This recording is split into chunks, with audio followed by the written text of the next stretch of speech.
আমাৰ ৰাজ্য চৰকাৰৰ উচ্চ শিক্ষা বিভাগৰ সচিব শ্ৰী নাৰায়ণ কোঁৱৰ ডাঙৰীয়া, director technical education Shri Dhrubajyoti Bora ডাঙৰীয়া, শিক্ষা বিভাগৰ বিষয়া কৰ্মচাৰীসকল আৰু আজি নিযুক্তি পত্ৰ সংগ্ৰহ কৰিবলৈ অহা যুৱক যুৱতী বন্ধু বান্ধৱীসকল, 2021 চনৰ মে মাহত আমাৰ চৰকাৰ গঠন হৈছিলে আৰু নিৰ্বাচনৰ সময়ত আমি অসমৰ জনগণক প্ৰতিশ্ৰুতি দিছিলো যে আমাৰ চৰকাৰ গঠন কৰিলে 1 লাখ যুৱক যুৱতীক আমি চৰকাৰী কৰ্মসংস্থাপনৰ ব্যৱস্থা কৰিম আৰু 2 লাখ যুৱক যুৱতীক আমি আত্মসংস্থাপন বা বিভিন্ন ধৰণৰ কন্ট্ৰেকচুৱেল বা আন বিভিন্ন ধৰণে আমি সংস্থাপনৰ ব্যৱস্থা কৰিম। আজি চাওঁতে চাওঁতে 4টা বছৰ পাৰ হৈ গ'ল। 1 লাখ চৰকাৰী চাকৰিৰ পৰিৱৰ্তে আজি পৰ্যন্ত আমি 1,20,840 গৰাকী যুৱক যুৱতীক নিযুক্তি দিবলৈ সক্ষম হৈছো। আজি সেই দিশত আৰু এখোজ আগুৱাই গৈ আমি 342 গৰাকী প্ৰাৰ্থীক পলিটেকনিক ইঞ্জিনিয়াৰিং কলেজত আমি নিযুক্তি দিবৰ বাবে ইয়াত সমবেত হৈছো। আজি নিযুক্তি প্ৰদান অনুষ্ঠানৰ পিছত চৰকাৰী চাকৰি লাভ কৰা যুৱক যুৱতীৰ সংখ্যা 1,21,182 লৈ বৃদ্ধি হ'ব। আমাৰ চৰকাৰে নিযুক্তি দিয়াৰ সময়ত আমি এটা কথা লক্ষ্য কৰিছিলো যে এই নিযুক্তিৰ এটা উদ্দেশ্য থাকিব লাগিব আৰু ই আমাৰ শিক্ষা ব্যৱস্থা, স্বাস্থ্য ব্যৱস্থাক সুদৃঢ় কৰিব লাগিব। সেয়েহে আমাৰ চৰকাৰে গুৰুত্ব আৰোপ কৰিছিলে যে আমাৰ জেনেৰেল কলেজসমূহক হওক, ইঞ্জিনিয়াৰিং কলেজ হওক, পলিটেকনিক হওক বা মেডিকেল কলেজত হওক, আমি ইয়াতে বা এই গোটেই শিক্ষানুষ্ঠানবিলাকত আমি বিশেষকৈ অধ্যাপক অধ্যাপিকা পদসমূহ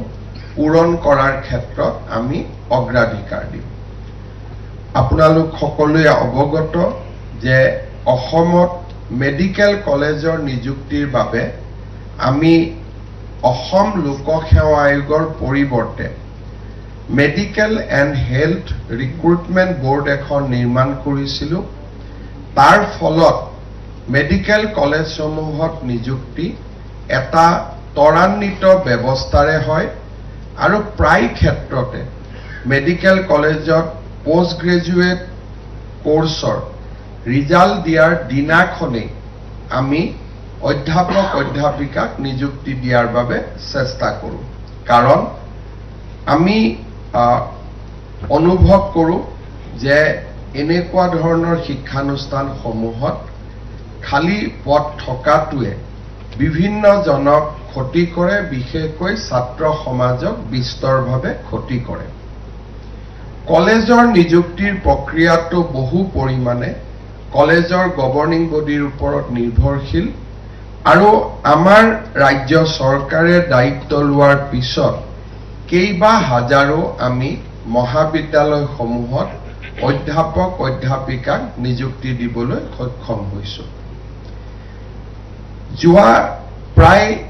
10-15 বছৰ ধৰি অসমত ইঞ্জিনিয়াৰিং কলেজ আৰু পলিটেকনিক সমূহত নিযুক্তিৰ ব্যৱস্থাটো সুষম নাছিলে আৰু এই গোটেই ব্যৱস্থাটো এটা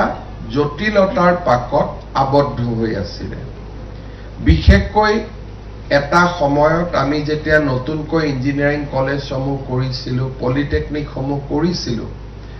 আমাৰ চৰকাৰে যিকোনো কাৰণতেই নহওক স্থায়ী নিযুক্তিৰ বিপৰীতে অস্থায়ী নিযুক্তিৰ ৰাস্তা বাছি লোৱাৰ কাৰণে আমি এটা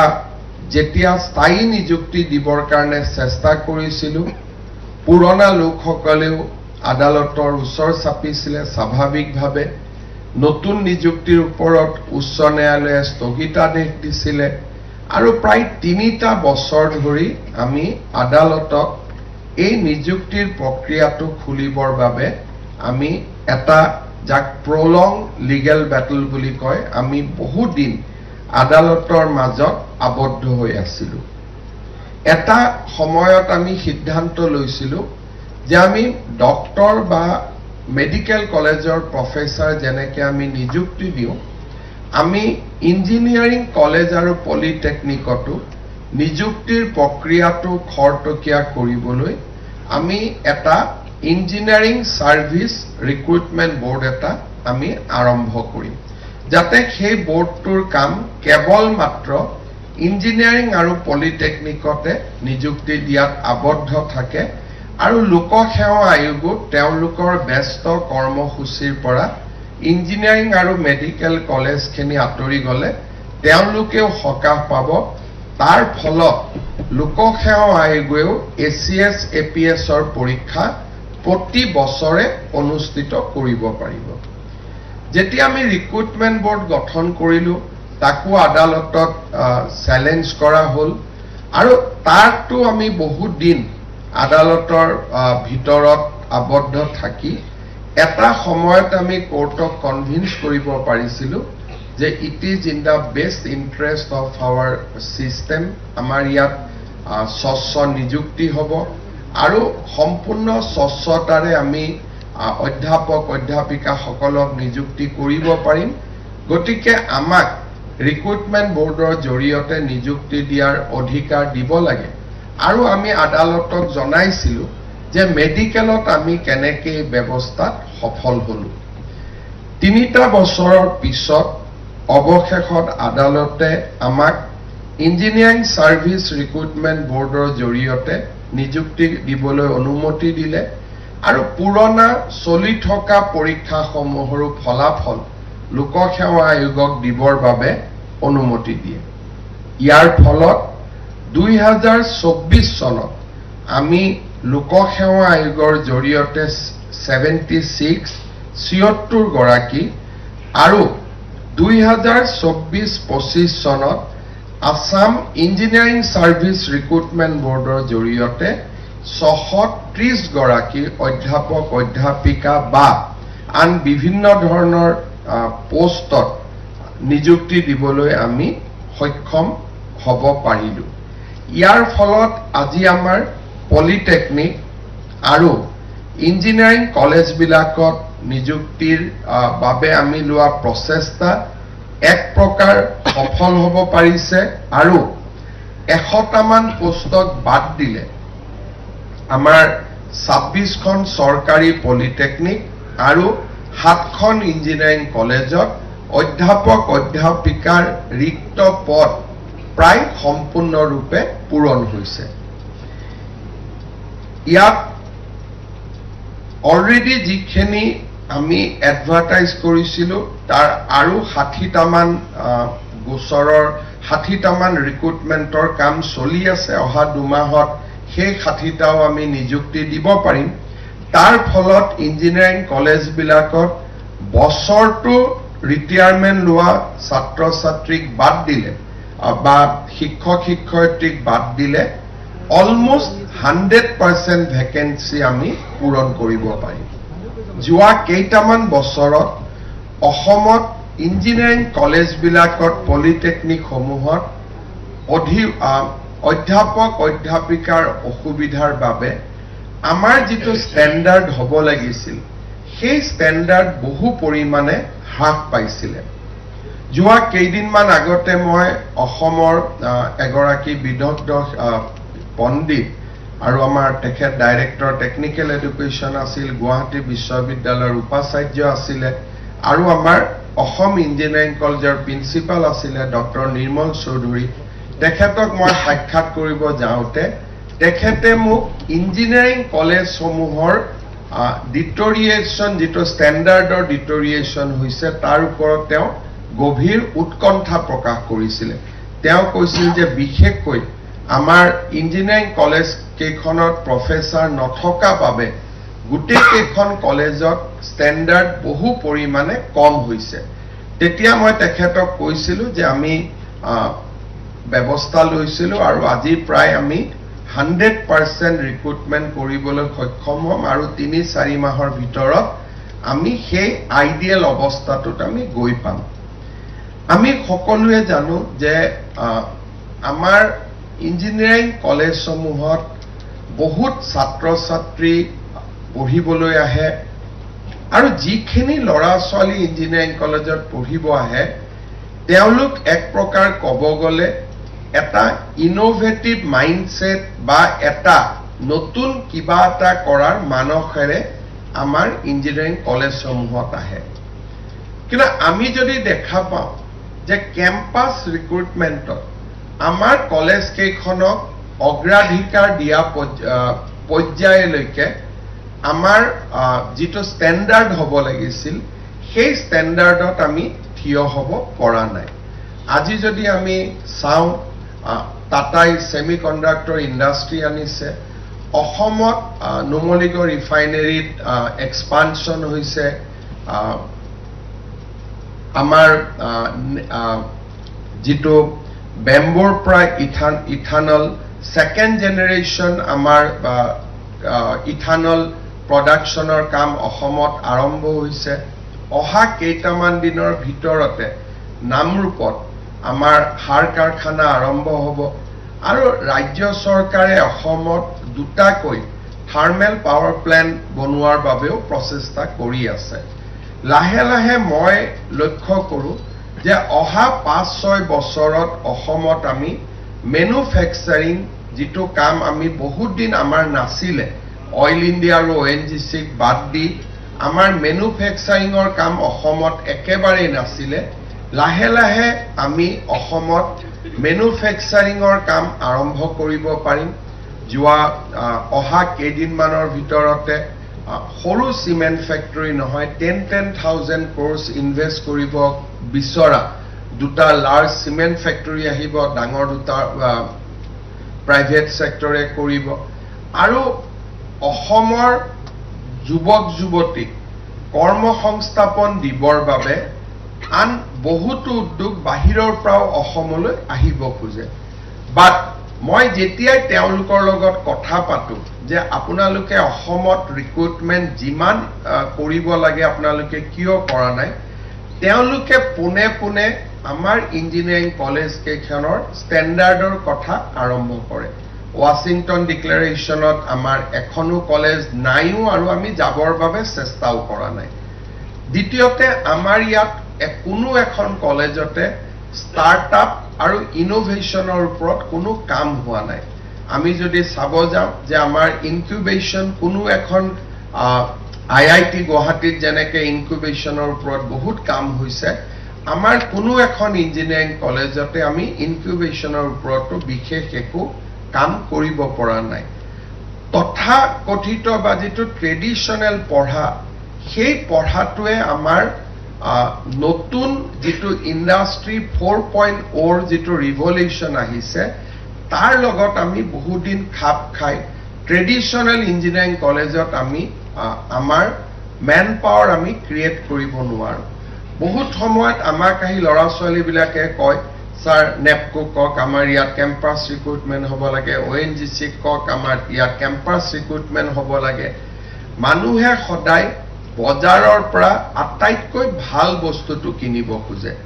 কাৰণ এজন লৰাই যদি আৰ্টিফিশিয়াল ইন্টেলিজেন্সৰ ওপৰত জ্ঞান আছে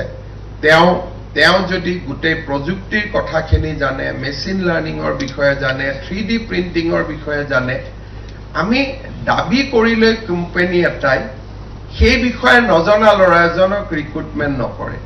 যেতিয়া বজাৰত আপোনালোকে বজাৰ কৰিব যায় তেতিয়া আপোনালোকৰ গাঁৱৰ বা চিনাকি বেপাৰী এজনে যদি এটা মাছ বিক্ৰী কৰিব খোজে যেটো দেখিলে গম পায় যে 2-3 দিন আগৰ প্ৰায় মাছটো বজাৰত আছে আৰু এটা যদি ফ্ৰেছ মাছ অচিনাকি মানুহ এজনেও যদি বজাৰত লৈ আহে স্বাভাৱিকভাৱে আমি ফ্ৰেছ মাছটো কিনিবৰ বাবে যত্ন কৰিম যিটো জিআই আছে যিটো একেবাৰে কাণখন উঠাই দিলে ৰঙা ৰঙা দেখা পাম আমি হেতুকে ডেফিনেটলি কিনিম সো বজাৰত আমি যি ধৰণে ব্যৱহাৰ কৰো কোম্পানী বা মাল্টিনেশনাল বিলাকেও তেওঁলোকৰ এপ্ৰোচটো সেম 10খন ইঞ্জিনিয়াৰিং কলেজত যাব 20খন ইঞ্জিনিয়াৰিং কলেজত যাব আৰু বেস্ট যিটো প্ৰডাক্ট পাব সেইটো তেওঁলোকে কিনি লৈ যাব আমাৰ উদ্দেশ্যটো হ'ব লাগে যে আমি কেনেকে বেস্ট প্ৰডাক্ট এটা নিৰ্মাণ কৰিম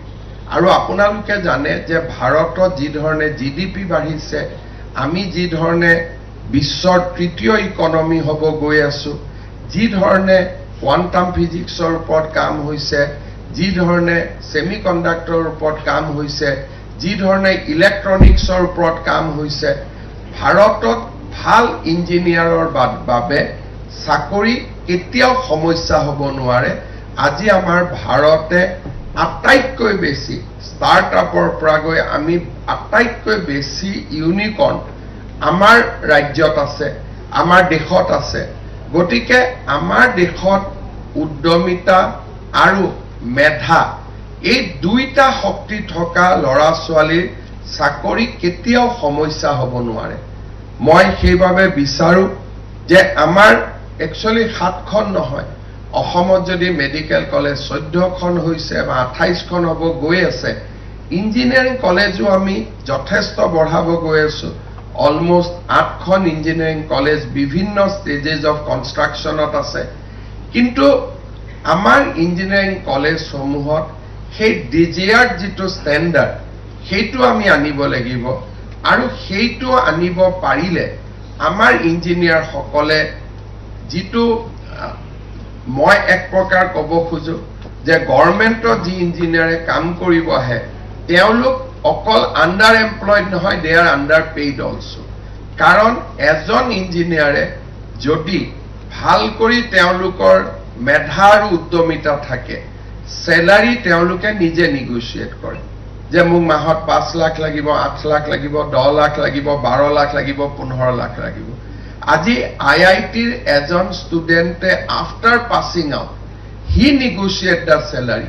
স্যালাৰি তেওঁ কোনো দিব নোৱাৰে তেওঁ নেগোশিয়েট কৰে যে মোক আটাইতকৈ যত বেছি দিম তাতে আমি যাম কিন্তু আজি আমাৰ অসমৰ ইঞ্জিনিয়াৰিং কলেজৰ পৰা পাস কৰা উইথ এক্সেপশন অফ ফিউ সকলে যেতিয়া মোক খুদে স্যাৰ পিডব্লিউডি ইন্টাৰভিউ কেতিয়া ওলাব ডিআৰডিএৰ কেতিয়া ওলাব পিএইচসি কেতিয়া ওলাব তেতিয়া মই এটাই কথা দেখো যে they want to join where they will be paid less in compared to their counterpart in IIT Guwahati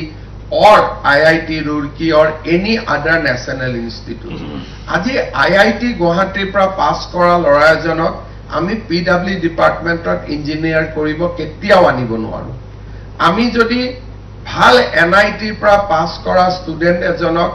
আমি কেতিয়াও পিএইচসি ডিপাৰ্টমেন্টত কাম কৰিব আনিব নোৱাৰো বিকজ whatever salary আমি তেওঁলোকক দিও for them it is a under employment আৰু এইটো তেওঁলোকৰ শিক্ষাগত অৰ্হতাৰ লগত খাপ নাখায়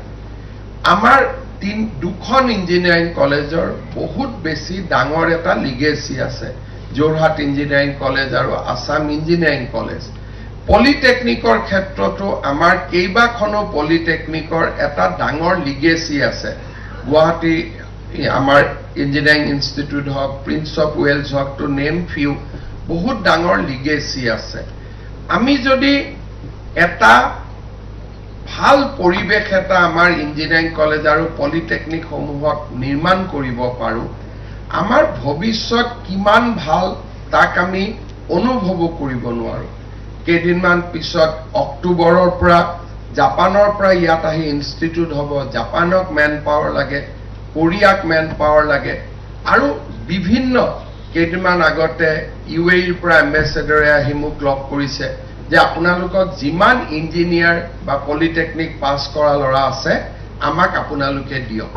ৰিকুৱাৰমেন্ট এটাই যে অলপ নৰ্মেল চলি যোৱা জাপানীজ ভাষাটো শিকিব লাগে কোনোবাই কয় ভাষাও শিকিব নালাগে আমি শিকাই লম তাৰ মানে আজি ইঞ্জিনিয়াৰ আৰু ইঞ্জিনিয়াৰিং ইনষ্টিটিউট পাছ কৰা ল'ৰা ছোৱালীৰ চাকৰিৰ বজাৰ অকল অসমতে সীমিত নহয়, গ্লোবেলি there is a huge market. কাৰণ আজিকালি ইমান বেছি মেনুফেকচাৰিং আৰম্ভ হৈছে, তাত আজি আমি যদি চাওঁ যে বিশেষকৈ এনাৰ্জিৰ ক্ষেত্ৰত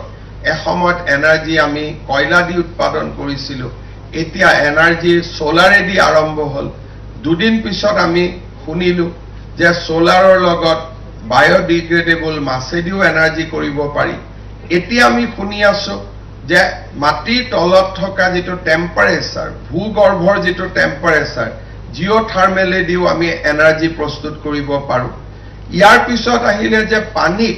আমি হাইড্ৰজেন অক্সিজেন ডিফাৰেন্স কৰি তাৰ পৰাও আমি হাইড্ৰজেন ইউজ কৰিব পাৰোঁ। তাৰ পিছত আমি শুনিলোঁ যে নহয়, আমি গেছ সংগ্ৰহ কৰি আমি যিটো নৰ্মেল আমি পাৱাৰ উৎপাদন কৰোঁ, তাক আমি অৰ্গেনিক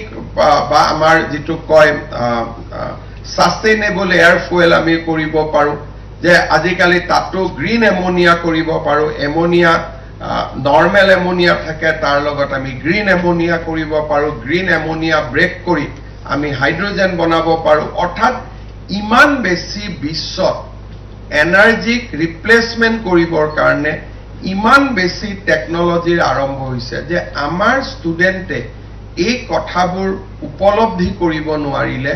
আমাৰ চকু PWD, PHC আৰু ৰুৰেল ডেভেলপমেণ্ট ডিপাৰ্টমেণ্টতে আবদ্ধ হৈ থাকিব। আজি আমাক বেচিকেলি আমি যিবিলাক কাম কৰাওঁ ইঞ্জিনিয়াৰসকলেদি, সেই কামবোৰ ইঞ্জিনিয়াৰসকলৰ কাৰণে যোগ্য কাম নহয়। আমি তেওঁলোকৰ যোগ্যতাৰ বহুত তলত কাম কৰিব দিওঁ। প্ৰধানমন্ত্ৰী আৱাস যোজনাৰ ঘৰ বনাব, আজিকালি ইঞ্জিনিয়াৰৰ প্ৰয়োজন নাই। ৰাস্তাৰ মই নিজে দেখিছোঁ যে ৰাস্তাত ইঞ্জিনিয়াৰজন নামত থাকে, আচলতে ৰাস্তাৰ কামবিলাক আজিকালি একোজন স্কিল মেন পাৱাৰে সম্পূৰ্ণ কৰি দিব পাৰে। গতিকে ইঞ্জিনিয়াৰ কিহৰ কাৰণে লাগে? ইঞ্জিনিয়াৰ আমাক ব্ৰাহ্মছ বনাবৰ কাৰণে লাগে, ইঞ্জিনিয়াৰ আমাক মিছাইল বনাবৰ কাৰণে লাগে, ইঞ্জিনিয়াৰ আমাক ৱৰ্ল্ডৰ ইণ্ডিয়াক আকাশত স্পেচ ষ্টেচন বনাবৰ কাৰণে লাগে। আজি যদি এলন মাস্কে স্পেচ ষ্টেচন বনাব পাৰিছে আকাশত, আমি ভাৰতক স্পেচ ষ্টেচন বনাব লাগে। আমাক আজিকালি ইঞ্জিনিয়াৰ বহুত বেছি আমাক নেশ্যন বিল্ডিঙৰ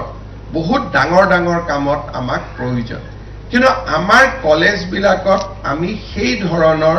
এনভাইৰনমেণ্ট এটা ক্ৰিয়েট কৰিব পৰা নাই। আৰু তাৰ কাৰণে মই বিচাৰিছিলোঁ যে ইঞ্জিনিয়াৰিং কলেজবিলাকত এটা ফ্ৰেছ ব্লাড যাওক, নতুন উদ্যম যাওক, আৰু আমাৰ অধ্যাপক অধ্যাপিকাসকলে ইঞ্জিনিয়াৰিং কলেজ পলিটেকনিকসমূহত সেই ধৰণৰ নতুন চিন্তাৰ এটা বুনিয়াদ এটা নিৰ্মাণ কৰিব। আজি যিটো আপোনালোকে ইয়াতে কলেজত জইন কৰিব, পলিটেকনিকত জইন কৰিব, মই এটাই অনুৰোধ কৰিম যে আমাৰ ষ্টুডেণ্টসকলক নতুন দিনৰ বাবে আমি প্ৰস্তুত কৰিব লাগে। ইণ্ডিয়াৰ ইণ্ডাষ্ট্ৰী 4.0 ৰিভলিউশ্যনৰ কাৰণে আমাৰ মেন পাৱাৰ ক্ৰিয়েট কৰিব লাগে। আজি আমি দেখিছোঁ যে ইয়াতে ষ্টাৰলিংক আহিব, 5G, 6G, আমি যেনেকৈ আগবাঢ়ি গৈছোঁ, এই গোটেই ব্যৱস্থাটোত অসমৰ ইঞ্জিনিয়াৰিং কলেজসমূহো মানৱ সম্পদ নিৰ্মাণৰ, অসমৰ পলিটেকনিকসমূহ